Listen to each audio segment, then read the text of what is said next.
Hello everybody, what's up? You're listening to I Was Just Wondering with Tom Salmon, the podcast that dives into music, film and games and everything else in between. My guest on this week's episode is Jimmy Olsson, who wrote, directed and produced his latest short film, Alive, starring Madeleine and Eva Johansson. The film tells the story of Victoria, a disabled woman yearning for intimacy, and her overprotective care assistant, Ida, who reluctantly sets up a Tinder profile for Victoria with troubling results. We jumped into Jimmy's experience of writing a live screenplay in under 90 minutes in an airport lounge, his thoughts and feelings on disability and online dating, and the secret to shooting mundane yet visually inviting locations. So, if you're running, stuck in a traffic jam, or sitting behind a desk at work, I hope you enjoy my interview with Jimmy. Okay, so for people who haven't seen your film and commercial work, who are you and what do you do? I'm the type of director who likes to. I like people. I like the relationship between people. So basically, I'm not the typical super visual kind of director because I focus on the people and the relationships, and I tend to add some comedy in everything I do, even if it's super dark. Because I tend to write either funny bits or really dark ones, and sometimes I combine them because I think everything needs, whatever you do, everything needs some comedy to it to make it more three-dimensional, basically. So yeah, I'm a character director rather than a super visual one. I focus on the people. Right, and that directly relates to your latest short film, Alive. So what's that film about, and why did you want to make that film? Well, I wanted to make that film is about the relationship between a carer and a disabled person in a wheelchair. And so I heard this story. I heard actually a podcast last summer, a similar story basically about this guy. I think it was. He was disabled in a wheelchair, and he wanted to have. I think he wanted to book like an escort. Right. And his care was like unsure. Do you think it is a good idea? And also he said something about I want to be with the escort alone, but you don't know who it is and what will happen. And I saw the drama when the carer was waiting outside, not knowing what was going to happen. So I was, this is interesting. I might be able to do something interesting about this. And then I added on. The thing, well, I think it's a lot about prejudice. It's a lot about prejudice, how we as able people see the disabled people. It's about we think we know best because we are able and we are here to basically keep you alive. It's. I think some of us able people we don't see what's happening on the inside. If the disabled person is having fits and really the aesthetical part of the disabled person, we judge that and we think that that's what's happening inside as well. If you can't move or can't speak or can't do anything, then we judge that on the inside as well. So I wanted to do something about that. Even though if you can't move, you have the same yearns or lusts and passions as everyone else. So a key moment in the film is when Ida, Victoria's carer in the movie, sets her up with a Tinder account. And Tinder is a minefield. I mean, hookups, catfishing, zombie and ghosting. Yet sex is seemingly easier than ever to come by. So do you think disabled people are living in a time of a new sexual revolution or a more conservatively biased world? Yeah, I think we all the same. I remember when Tinder started, 10 years ago, and it was I think like Grindr, isn't it? You want to hook up quickly, and then it's developed to be. Well, I think it's a hookup site still, but I think more and more people are. Want to have a relationship and they go for Tinder to hook up and find a date quickly and then they get to know the person. But I think if you want to hook up, it's a quick way of, all right, want to meet up, want to have a cup of coffee, and then let's go fuck. Yeah. So I think it's the same for all.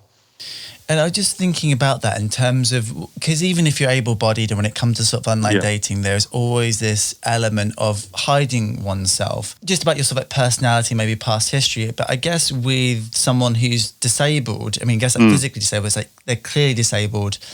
But they can present something to someone. And I guess there's that fine line between like, I guess what's an interesting comparison and something we'll sort of jump into with you is you do play Victoria's shady Tinder date in the movie. Yeah. And what was interesting is somebody who's able-bodied then having a sexual relationship with somebody who's disabled. Oh, yeah. I think for me, Ida, the character Ida plays the carer, I think she's more or less the audience. So she's like, we're her. So she thinks automatically if an able person wants to hook up with a disabled person, he's a creep. Because he just want to fuck and perhaps beat her, whatever, I don't know. A weird fetish thing going on, I don't know. So that's a prejudice. She doesn't know if they have had, a brilliant or very nice, heartwarming conversation all night, talking about bits and bobs. But so she immediately, when she sees the person, okay, it's a white male, he looks shady, and she's a disabled person, helpless. He's going to, come over and beat the crap out of her and rape her, basically. Yeah. So that's a prejudice.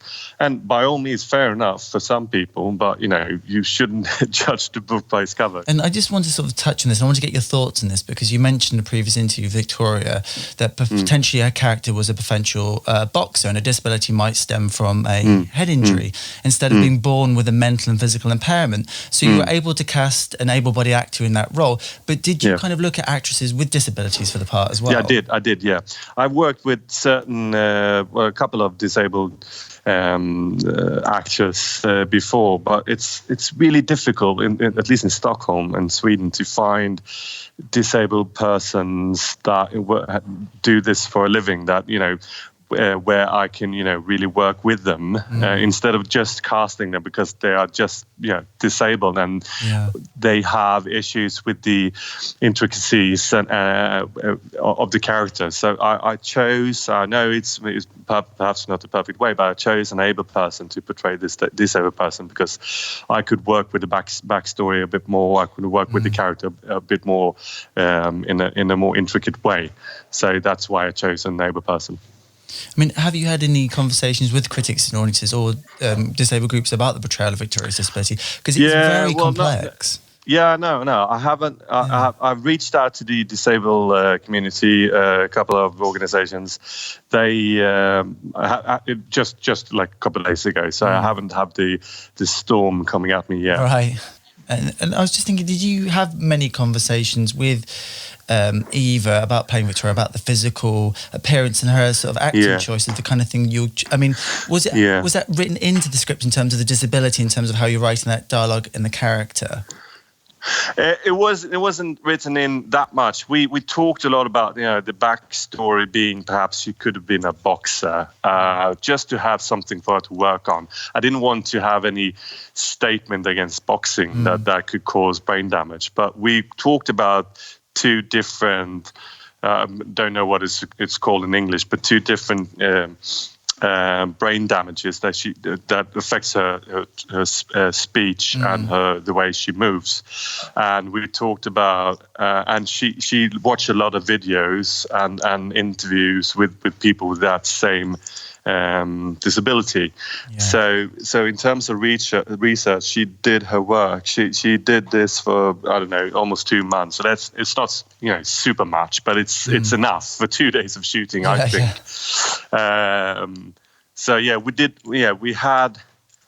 We had a lot of conversations about that, and I wanted to, because I'm usually quite open for if you come with an idea and I think it's good, why not use it? Yeah. Because I don't have the best ideas all the time. I just gather everything and then put it in a pot and we mix it up and then hopefully something good comes out of it.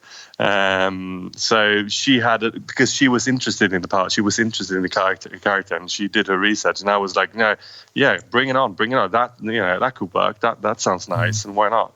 If it fits your way of interpreting this character, why not? We have it's not, nothing is set in stone. So that was a good part of the conversation when we worked on the script and rehearsed the script with Madeleine as well. And what's interesting about their relationship, I think, is not just the sexual aspect of a disabled person wanting to have sex, is the actual relationship between like carer and patient, and how they form a very sort of tender sort of friendship, which goes beyond their sort of professional, I guess, like interactions. And there's a scene in the restaurant with Bjorn and Ida, and she's talking about the fact that potentially Victoria's going to hook up with this guy, and Bjorn takes a very logical approach to it. He goes like, well, she's a grown woman, and she's sort of capable of making her own decisions, but the other side, the more emotional side, is like, oh, potentially what could kind of befall if this person isn't who they say they are. One thing I thought of when she in the beginning of the film when they are forming this bonding relationship, it's also for me a part of that she feels sorry for her. So in the first draft, Madeleine's character Ida was supposed to be a lot more distant and a lot colder towards her and stuff. But then when we put everything together and it was it's a super short story and we have these solutions, we didn't have time. That perhaps that's a future feature. I don't know. It's almost like the French film The Untouchables, isn't it called?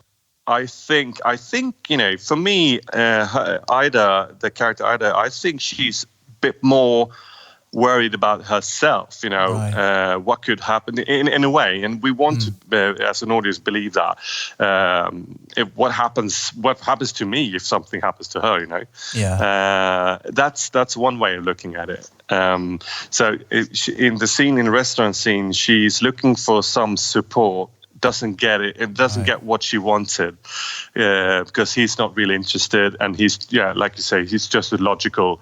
This is the logic of it, and she's like, and she tries yet again, but she doesn't get any response. So I think she's a bit more worried about herself. What's interesting between the conversation between Ida while they're watching TV is Victoria asks about Ida about the first time that she had sex with Bjorn. I thought. So they've known each other some time, and it's an unusual question. It shows the humor of Victoria as well, that she's willing to open the Pandora's box basically, and she's willing to explore, and she starts that question just to because she's already hooked up with this shady guy, so she just wants to check with the carers. So that's why she's smart. She opens with a joke, just because she thought that, well, now I have you on my hook. Now I can tell you about my date. And then when no, that's not a good idea. And then she gets more and more frustrated. And when she gets more and more frustrated, she's got more trouble to speak. That's one of the things we talked about. When she's calm and happy, and then she's got a lot easier to speak. And when she gets this, or when it gets frictionless, and when she's getting frustrated, then she's having a lot more issues to talk, and that's an evil circle, I guess. So she uses humor to try to open up and lure her in the trap. Right. Because she's already said from the beginning that I don't think it's a good idea. You talked with this guy all night, but you should meet with me first, and then she doesn't care about that, and she goes ahead anyway. It feels slightly more taboo if a disabled person sits there and says they want to have sex, but inherently they are a sort of like sexual being, and they should be able to express themselves sexually. Like sex or desire or lust shouldn't be, as we sort of spoken about before, shouldn't be the preserve of just able-bodied people, and what I just kind of wondered a little bit in terms of the choice, you spoke about it briefly before, of like not showing Victoria having sex. Was that clearly like an artistic choice, or was that one related to the film's certification? Yeah, we talked about it, but then again, I had a conversation with Eva, and she was a bit shy. But then we just scrapped it because we wanted to have the tension of what and being with Ida outside, and just have the tension that we don't know what's going on up there. So it was just a tension builder. So we had a brief conversation. Let's see how it starts. Oh, that's looks nice, and then we cut outside, and then we don't see it. But it was just a decision we took that let's just build it up in the audience mind instead. I think it's better all in all. And I just wonder in terms of like if you're taking your short film out to the film festival circuit. I guess it's one of those things that you do if you're going for like a more sort of explicit sort of like sex scene and push those boundaries. I mean, that's not essentially what the film's about, but how just receptive, I guess, like audiences are to seeing disabled people used in that, but seeing that particular context. I think you're right in a way. This film was to premiere at Cleveland, but then the COVID-19 arrived. Hello. So everything is, on hiatus for a couple of months. So I really don't know what the festivals are going to say, but I've had some rejections already, and I think I think this film could have some issues perhaps because it's like you say, it's about a disabled, and the poster gives away. If you haven't seen the poster, it's basically a disabled person, like this disabled person's sign, and she's giving a blowjob to this, I don't know, guy or woman, I don't know. It's not very clear, and it's a like a forbidden cross over it. So that's quite. I wanted to have quite a provocative poster of it to attract attention, and so. But if I do, because I think it's a good film, so I think it deserves the attention, even if it's disabled people and sex or whatever.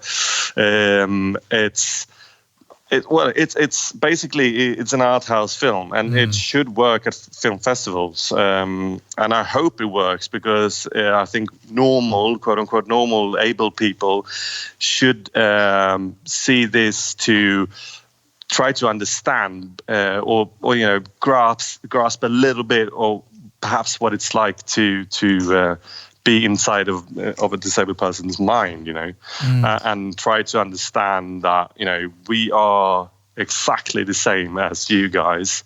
It's just that we can't fucking walk or talk properly because of disability or sickness or disease, whatever. So even if it's, unusual, I think it's very important for us to see this. I just wanted to sort of jump in quickly in terms of the editing sort of process with your editor. So when you originally sort of had the sort of rough cut of the film together, like how long was it? The first cut was 29. The actual script is just 15 pages, right? And So this short story, when I wrote it, was I was in an airport coming back from Rome. I was this jury member in the film festivals. I was in Munich waiting for my flight back home to Stockholm, and I thought of this idea from the podcast, and I just quickly I needed to write it down. So I wrote the first draft in 90 minutes. I was like, what the fuck? 15 pages of this looks a bit solid. Yeah, I think it's solid. Yeah. So I emailed it to my wife. She's a DP, and just asked her opinion. And she was like, I don't know. It's got something. And because I was unsure myself, but because it's this was I wrote it too quickly, I think. Right. It can't be good if I just wrote that quick. And then I emailed it to the producer, and he was like, yeah, because he is not his on paper, it's not his genre from the get-go, but he was like, yeah, I think this is interesting. I think we should try to start a pre-production and see how it goes and work with a script. So we had 15 pages, and I was like, oh, so this is a 15-minute film. I didn't think that, we're gonna use a disabled person or a neighbor person, and she's gonna have to speak slowly. So when we got all the material and got back to the editing, I knew already, now this is never going to be 15. Yeah. Because one of the last scenes, the first take we did there was 9 minutes long, just that scene. It was like, fuck. Never mind. It's better to have like a good film than a 15-minute random film. Yeah. So the first cut was 29, and we thought, well, let's try to push it down a bit. And then it was 27, and then we did this rapid and rash decision that let's take that scene away because it tells almost the same thing. Okay. And then we were down to 23, and then I thought, no, it's no point to going under 23. I'll try to go under 20. So because I wanted this pace, because we had done the decision with the DP that I wanted to shoot it like quote unquote boring, because I'm very inspired by the Dardenne brothers from Belgium. Right. Natural lighting, quite long scenes, and just focus on the people in it, and just we don't need to cut up the action because let's just wait for them. Because as I said from the beginning, I like people. I like their reactions. I like to see their faces. Yeah. So that's why it's quite a slow-paced film. It's not Tarkovsky slow, but it's still it's social realism in my mind, and I like that. In terms of the camera moves, because I noticed the camera moves like a lot, and you don't use many sort of locked off shots. Because you were shooting in such a sort of small period of time, did you work out those movements before, or was it a case of you got to set, you do like a walkthrough, and then you'd kind of like have an idea of how it would sort of flow together? We did a quick blocking on every scene and every. Because we were a super tiny team. I think we were like, 8 to 10 people. And in a small apartment. So we had talked about it because we'd done the recce.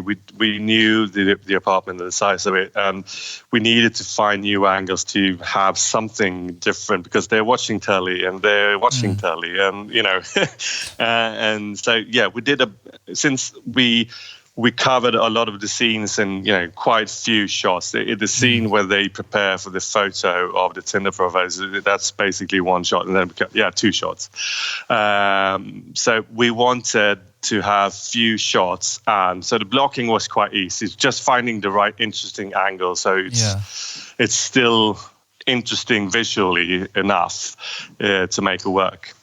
In terms of the locations that you picked, in terms of the swimming pool scene, Victoria's apartment, they all feel very lived in real, and you picked some really great locations. But sort of getting to my question, what's your sort of like tips to shooting in a room and where to sort of like place the camera to make it look sort of visually inviting? That's a good question. For the swimming pool, let's say that's the first shot of the film, basically. So we wanted to have. It needs to be a shot that tells you a lot, that gives you a lot of information. So that first shot is basically this elevator, this lift thingy for disabled people to be put down in the water, and we see her being brought down in the water, and we see her carer. She's running the machine, and then we see this extra guy jumping in the pool, looking at them. So I think to find you need to find a good place that so this is set up. What do we want to tell about this location and what's happening in it? It can't just be around. Oh, that's a nice bush. Yeah, but does it tell you anything? No, not really. But it's not. No, that's not good enough. The location needs to tell you something. So we wanted to have a place that's so the swimming pool is a public place. Yeah, so a lot of people could be watching you. It could be embarrassing for Victoria to be outside and having this much help and can't do anything. So, and same thing in the park. You're open and people to watch you. So that's why we chose the opening locations to be public and not contained. But then again, when we are inside in the apartment, then you are a bit more protected. That's no one can really see you in there, so there's your chance to act out, and what you feel is coming out in the way you want it. So a tip could be like, what's the location giving you in terms of the story? And I just want to jump a little bit into the aspect ratio as well, because that's a very important part of how you present your film. You chose 16:9. Was there a particular reason why you chose that particular aspect ratio? Yes, I think 16:9, like a full frame, is an honest way of telling a story. You don't have to put so. Some people, they choose 2:35, like the more cinematic choice. I don't want to put anything to enhance the story. So, this is very vicious. This is this is a film. No, I want to have a straight story, and a straight story for me is. This story is 16:9. It's a full frame, everything. We don't hide anything. We don't present anything extra. Right. In my last film I shot 4:3 because I was really interested in that film Son of Saul, the Hungarian film. Because I wanted to follow one character and just have the focus on her all the time, and everything else around her we need to make up on our own. So that's why I chose 4:3, and at the time 4:3 was quite popular. Right. Again, which is nice. I think it's nice when you can change your aspect ratio by it's nice to look at, and it's an old format. Why not give it a boost? But 16:9 full frame is my preferred choice in almost everything I do. I don't want to have any borders or letterboxes or because it messes things up. In terms of the cameras you shot on, did you shoot digitally or did you shoot on film? Because I noticed in terms of the sort of grading stuff, it has a lot more of a sort of film effect to my eye. Yeah. It's digital. It's Arri Alexa. It's and we added some grain to it, not a lot, but a little bit. And nowadays we can make everything look like film. It's been a couple of years since I shot on film. Right. It's quite difficult nowadays because we only have one lab, and it takes a little bit more time. So in this case, the DP had his own camera, and why not? It's a good camera. It gives you a good amount of material, and it looks good. So. And I guess like the flexibility, like it's quite small, so I guess you can do the sort of handheld sort of stuff. Exactly, and when you're shooting long scenes, like the last scene in the film, it's like that's one roll. That's one roll if we shoot in one take. So in that case, shooting long scenes, then it's good to use the digital version. So looking back on the last day of post-production when everything was sort of locked off and finished, can you remember what you were thinking and feeling at that time? That's interesting because normally I'm a bit like, I don't know, I shouldn't say nervous, but normally I was like, okay, so I hope this works. But this time I felt this is fucking good, man. This is good. I had, I got the chills, I got the tears, I got the laugh. Me myself shouldn't have, because all the other people haven't seen it. Yeah, of course. But every time I see this now, I get the same feeling, in the end scenes, like I'm laughing, I'm crying a little bit, and so I'm very, very happy about it. And also, we in the offline we had used the end music was by Max Richter, the acclaimed composer, and just like for reference, I know I tried to get the rights for it and didn't have time to. Well, it's a money thing, isn't it? Then I contacted Peter Gregson, who's also a very acclaimed cellist composer, and he knows Max, and he offered to write the end piece for it. And I was like, yeah, why not? That's brilliant, because I think that the end line and the end looks at the reactions, and then the music starts. I get the chills by just talking about it. I really like that. what was the biggest sort of creative choice that you got wrong? And in terms of how did you fix that when making this film? I didn't get anything wrong in this. That's one of that's why I'm quite proud of, because I for almost the first time since started making film 15 years ago, I was very confident in every decision I've taken, that I took the right decision every single time, and with the help of the great actors, we didn't mess up. It was 2 long days and a 23-minute film. That's unheard of. But the planning was good. And it was so good with the crew and the locations. And since we rehearsed the story, they knew the character, knew what to say and how to say it. Right. So I think we didn't mess up at all, and we didn't have to. The only thing from the original draft was that the way I wrote it, there's a scene where we see Victoria all alone in her apartment, and we see Ida and her boyfriend basically having sex very subtly. So we cross-edited that. In the script, it's not written like that, we parallel editing. So that's the only thing we changed, just to heighten the contrast of being free and able to do whatever you want, and then, going back to her being alone and being treated like a piece of, she's got this other carer taking care of her during the nighttime. And he's just doing his job, cleaning her. But he's not really cleaning her in a gentle way. He's read his instruction. Yeah, clean her by night. It's just like she's this inanimate thing. So that's the only thing that we changed from how it was written and how we edited it. So I just wanted to sort of jump into a little bit of what's your sort of dream project at the moment if money and time wasn't an issue? I have a dream project that I'm currently working on. It's a feature that I hope to shoot this autumn, and it's based on the last short film called Second Class. I'm working on that, making a feature out of it. So because my dream project is to make. I came up with this expression. So art house Disney, or Disney art house. So I like to tell stories that perhaps could be. It's not a blockbuster story. It's normal stories, like the Dardenne brothers. Again, they are telling stories that are really important, and it's based on how the world.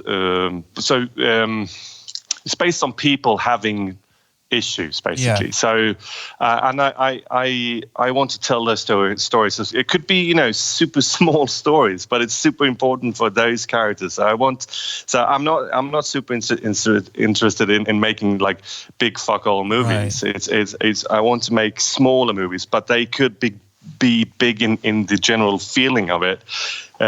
So that the story I'm working on now, it's a dream project for me, because I think it's important. So we're talking about racism. We're talking about because it's about this POC person. She works as a teacher, and she gets attacked by a neo-Nazi.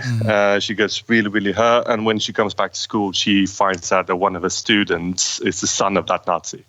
Right. And that boy, he's got the ability to sing very nicely, and she's a former singer, and so the bonding between them is by singing and making up a song together. So she wants to save him from becoming too influenced by his father, because even though she would like him to, you should grow up with your father, because he doesn't have a mother, and even though he's fucked on with his views, I'm trying to give you some protection from the influence. He's talking about hate and racism.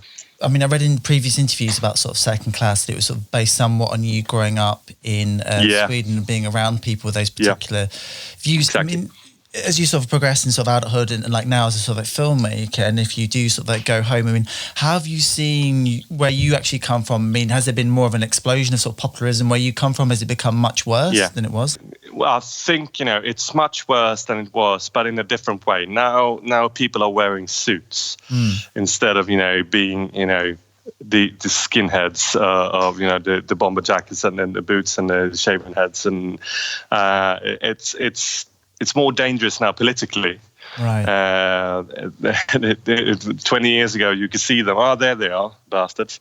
But one of the aspects where I came from and what I want to do as a filmmaker is I want to learn how to be a better person. So I want to tell stories that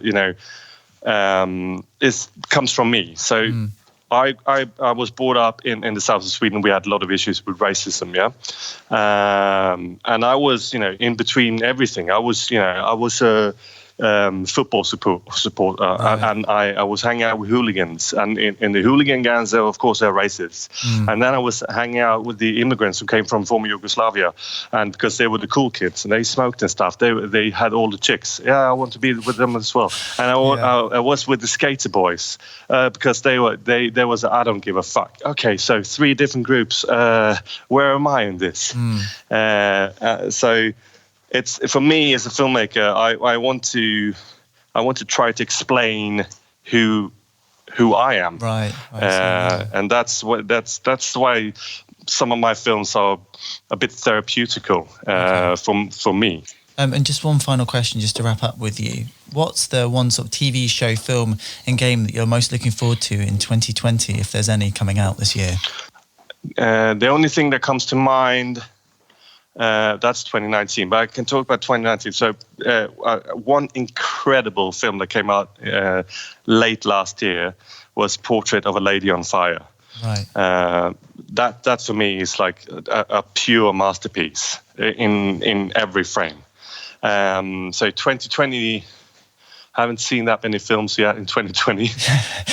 But the funny thing is I'm really looking forward to Top Gun 2. Oh, me too. I'm the same way on that one. It's because I remember when I was a kid, my brother, he watched Top Gun every day coming back from school. He watched it every day. Wow. I was like, well, that's weird. Yeah, he just likes to watch it. Yeah. And I watched it, several times as well. It's a film. It's a film, yeah. So it's an entertaining film. But now like 30 years later, I don't know. It's just a nostalgic thing, I think. Wow, it's going to be crap, but I want to see it. I think. So yeah. It was the thing where I want to see it most, not so the story, it's just like the technical aerial photography, because it's just going to be like the most insane aerial photography you've ever seen in your life. Yeah, I saw this behind the scenes things that they had like a small IMAX camera inside the cockpit, and they are flying for real because Tom Cruise wanted to have the G-force, because we see the G-force in the faces and you can't really act that. So yeah, let's fly for real. So, wow. I thought that was quite impressive.